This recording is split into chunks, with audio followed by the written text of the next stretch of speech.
Good morning and welcome to Almus Market Mornings, your daily dose of global financial updates with me, Swaraj. The relativity in currency markets doesn't fail to surprise me.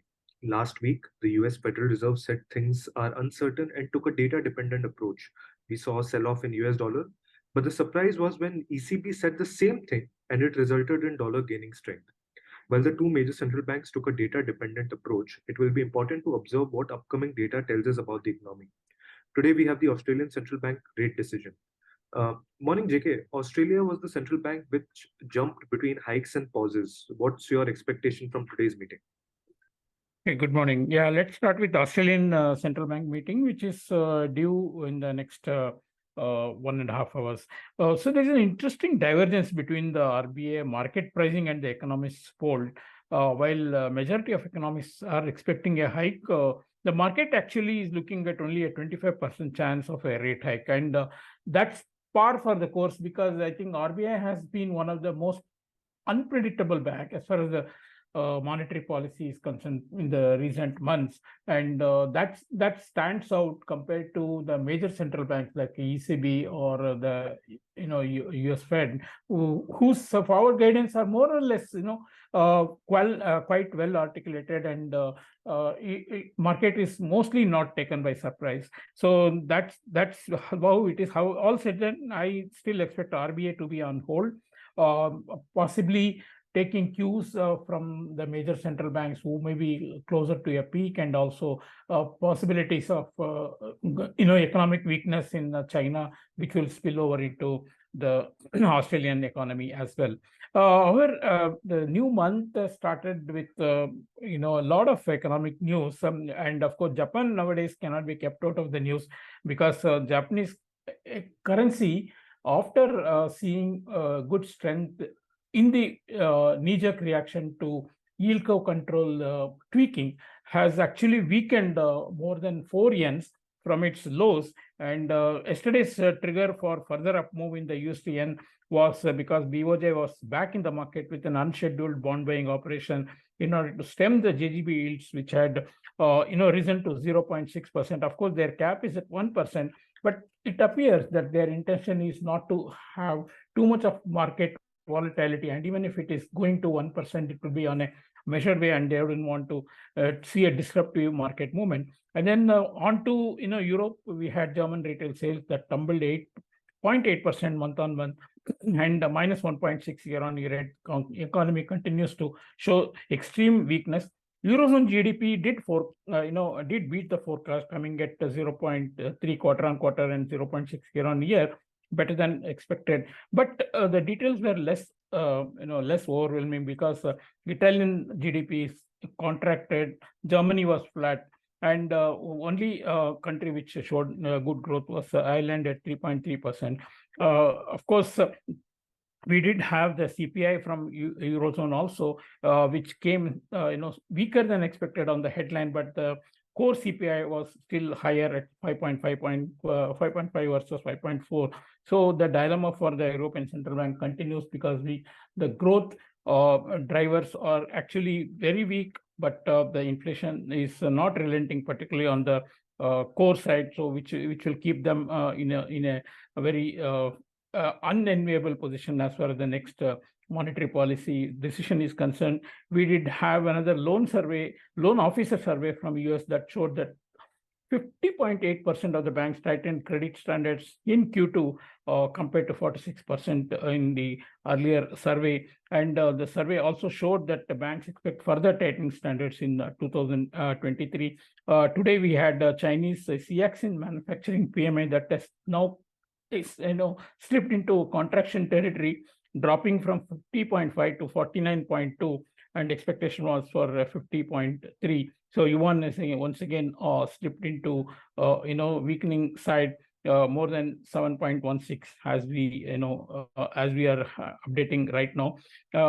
On the yields, of course, they after seeing a huge volatility in the wake of US data and also the European numbers, we are seeing the yields somewhat settling, but settling at a higher range because the market is still nervous about the huge issuances. Some reports indicate that as much as 1.5 trillion of fresh issuances will be there in the next 5 months from the treasury, and that needs a lot of buying from the market. Therefore, yields are not going to come down very soon. On the leaving aside what we have seen on the first day, we also have PMI from various countries tonight, and then we will have also the JOLTS job opening data, which is expected to show a drop. And so these are important from the policy perspective, because last month we had seen a contraction in the services side also across economies, and we need to see how it pans out this month. We also had somewhat of an underwhelming news.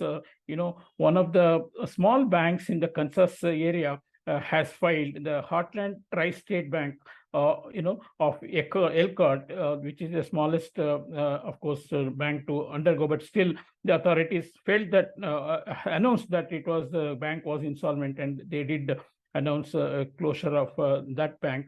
And but market reaction was not much, because it was a very small bank, and also overall market is still not feeling any shortage of liquidity, or even the economic news has not been so bad as far as the US economy is concerned. On the currencies, yes, as you said, the currency moves were not really in line with the economic news that we got, but then overall, if you look at it, the dollar has been consolidating its recent big falls from 104 to 99.5, and that's what we are likely to see in this month also. Seasonally, August is not a good month for traders, because the movements are restricted and mostly they are rangy and choppy. So that should continue, but we definitely see directional move emerging. Of course, dollar yen is giving a lot of opportunities for a trader. On the rupee, no such a relief for traders, because